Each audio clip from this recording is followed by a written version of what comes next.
Hello, my name's Paul Borman. I'm an executive coach to some of the most senior people in the world and a business psychologist. In this online program, I'll share with you some of the common issues that my clients bring to me and the advice that I give them to help overcome these issues. There'll be written exercises to complete, and most importantly, actions to take back in your workplace. As I go through the process of coaching someone, inevitably we decide on some things that the person wants to change about the way they behave. They go away from sessions determined to act in a different way in a meeting when talking to an individual. But what often happens is that they come back to me and tell me that it was a lot easier said than done. When they actually got into the heat of the moment, when they were in the meeting, when they were in their own environment, they knew what they were supposed to do, but somehow didn't do it. Perhaps they were so caught up in the meeting and the content of what was being discussed that they couldn't quite change themselves in time before the topic had moved on. They had a looming sense at the back of their mind that I was there saying you need to do something different, but the words didn't come out.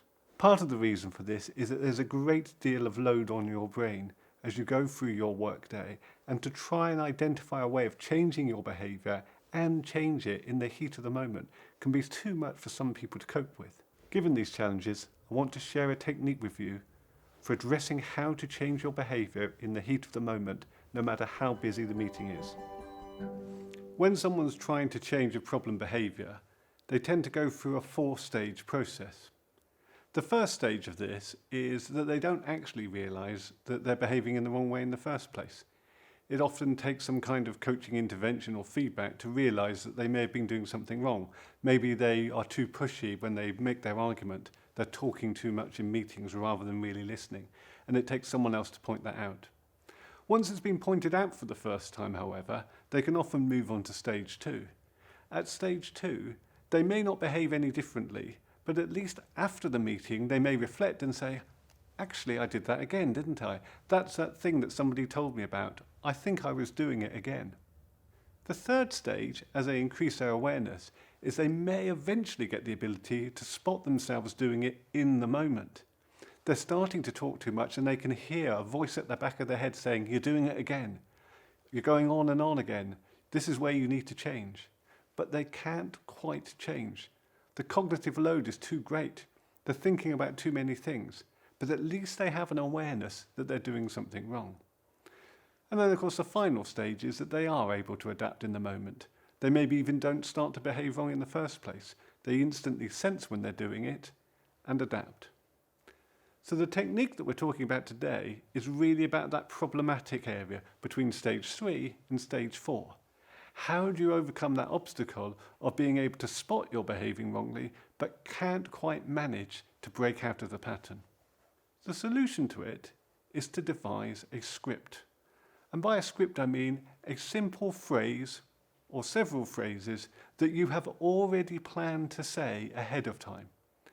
Because it's already planned, you don't need to think about it. You don't need to use mental effort deciding how to overcome the mistake you're making. You already know what you're going to do when that problem arises. As every meeting that you go to is different, you may think it's impossible to devise a script that you can use anywhere at any time. But actually, it can sometimes be quite easily possible. For example, if you're the sort of person whose error is talking too much, you can always set a script that says to you that whenever that happens, you'll just make eye contact with whoever is across the room, name that person and say, hey, I'd love to hear your opinion on this. Giving yourself a script which is asking a question is tremendously useful because it achieves 3 things. Firstly, it's never a bad thing to ask for somebody else's opinion. Secondly, it stops you from talking. And thirdly, it gives you a chance to think. This is when you can reflect on your own behaviour and work out how to change. Then when the other person has finished speaking, you've reset yourself and stand much more chance of using the new desirable behaviour that you've wanted to use. So have a think now about the behaviour you want to change and the errors you might make in a meeting, and then use the workbook to write a script of how you're going to handle a meeting that might be coming up in the next few days. Once you've done that, you'll see how planning and scripting a response really helps with reducing those errors.